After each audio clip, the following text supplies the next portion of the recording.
Now I'd like to demonstrate some Alzapua techniques, both the modern way we do Alzapua using the wrist action, and also a more antiguo style Alzapua that uses pulgar and index together in combination. So first we'll do the wrist or muñeca driven Alzapua. I'm going to do a falsetta from Solea that has kind of a continuing Alzapua that you can practice. Okay, so in the compás of Solea, maybe a little faster, like Solea por Bulería.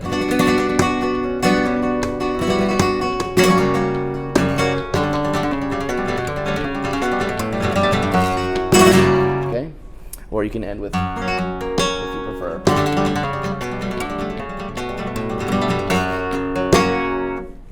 So the idea behind this technique is to keep the wrist going with a 16th note rhythm, and we fill in the beats with a hammer or a pull-off. This is very challenging for people to get after they learn it slow, mainly because it's hard to gauge how the wrist can play basically in between the beats the Alzapua stroke technique, which is basically down-up strumming and a single note rested.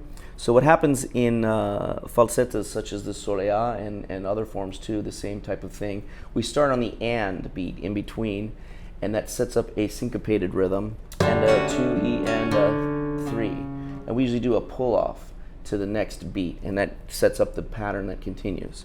So just getting that little springboard action, 1 and a 2E and a 3 and a 4, like that, is usually the trick for this technique. It's just that beginning part, 1 and a 2E and a 3. Because we're doing the Alzapua technique on the and 2E and then we have the next beat, the third beat, as a pull-off. And this applies not just for Solea, but almost any time we use this technique, we will do it in a similar fashion, starting on the and, doing a syncopated repetition, and 2E and then we set up the E and part of the Alzapua, which is really the bigger challenge, is to maintain the rhythm all the way through. For example, the Solea is 12 beat cycle. So I'm doing this 2, 3, 4, 5, 6, 7, 8, 9, 10, 11, 12. So to get all the way to the 10, doing that technique without losing the beat, I found the best exercise is to not actually use the left hand and focus on the right hand rhythm, which is filling in between the beats. And I kind of internalize the beat with my foot tap. So I do this rhythm, 1 and a 2 E and a 4 E and a 5 E and a 6 E and a 7 E and a 9 E and a 10. Getting all the way to the 10 is a long time to maintain that. And you see I was slowing down so you could hear 1 E and a 2 E and a 3. You can hear the 4 notes filling in. So practicing this with your foot is really the key. The right hand and the foot coordinated until you could really feel it internally. And not fall off the basic tempo. And a 2, 3, 4, 5, 6, 7, 8, all the way to 10.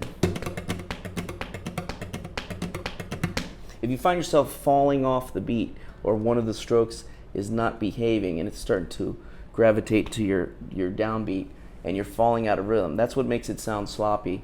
What you want to do is go back and just try to do a couple of beats at a time. 1 and a 2E and a 3, for example. Stop and do it again. 1 and a 2E and a 3. 1 and a 2E and a 3. 1 and a 2E and a 3. Just loop the rhythm like that until you can really feel it pretty close to the speed you need to go. 1 and a 2E and a 3. 1 and a 2E and a 3. Then you can try to go to a fourth beat with it. 1 and a 2E and a E and a 4. And stop there. 1, 2, 3, 4. 1, 2, 3. Don't worry about how many beats you wait to repeat this. The idea is that you're just trying to train your hand to feel the groove and maintain the groove for longer and longer periods of time. So next you can try 5. 1, 2, 3, 4, 5. 1, 2, 3, 4, 5. Okay, again, very slow if you're not hearing what that rhythm is. 1 and a 2 E and a E and a E and a 5. Okay, so you get to 5. Hopefully then you get to 6, 7, 8, 9, 10, and get all the way through an entire phrase. So let me show you the left hand now.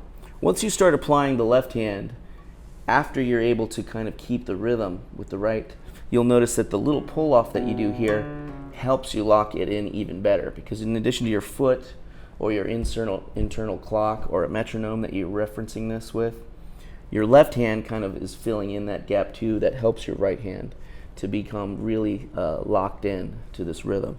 Okay, so what we're doing here with the left hand, and this is Solea compás.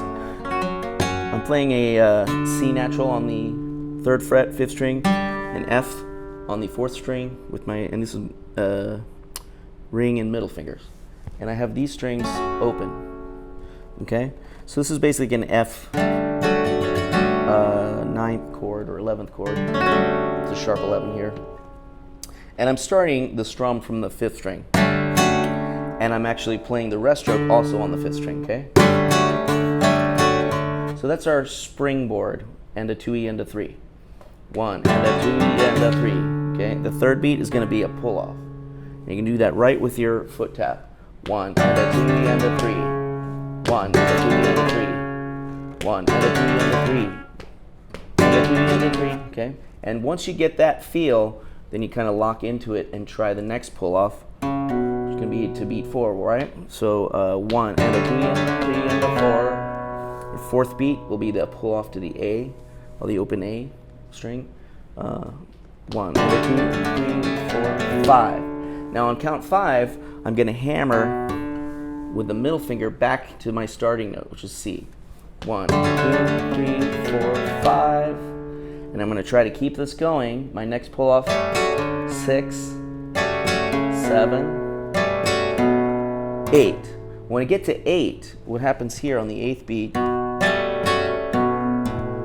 I'm playing a rest stroke with the thumb on the 5th string, but my fill-in note is hammered by the middle finger from the air. We used to call this a hammer on from nowhere, because it's coming from above the string down. Don't worry about how hard. I'm trying to exaggerate it so you can hear it better. But when you're actually playing, you don't have to hit it very hard. You just have to be very even, and remember, this is keeping your beat. 2, 3, 4, 5, 6, 7, 8. So number 8 doesn't really have to be that loud, but you have to have it timed correctly. And you continue the pattern here. This time we're going to go up to the 6th string with the wrist, so you kind of have to adjust slightly to get up there.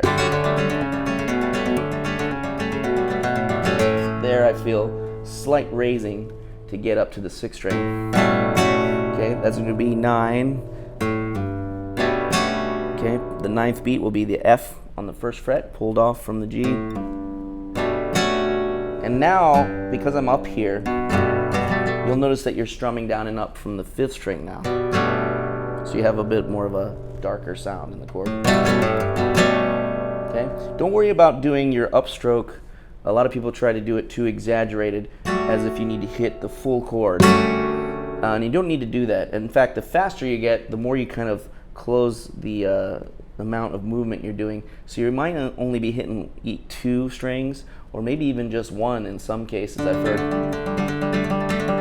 When you go really fast, sometimes you're only hitting 2 strings, because in order to reset, you can't move too much. It's got to be a much more controlled, close movement. So don't worry about how many strings you're hitting with this. Just only worry about the rhythm. Okay, now our last pull off will be beat 10. Okay, so 9, E, and 10, 11, 12. And I tend to like to, because it's the final note of the phrase, actually go ahead and pick that note too. And that's actually a challenge in and of itself, because what you have to do is very quickly reset your wrist to play those 2 notes at that speed.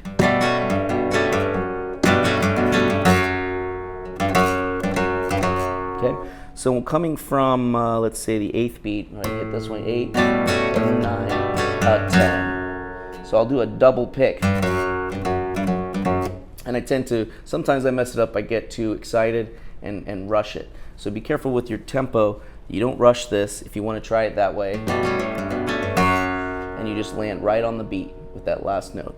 If you find it too difficult, especially as you get faster tempos, there's nothing wrong with just doing a pull-off.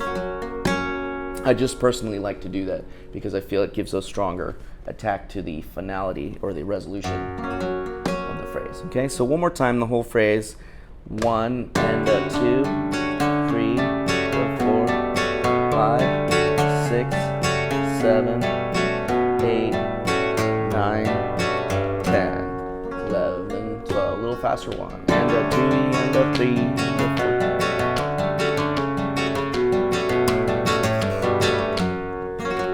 A little faster.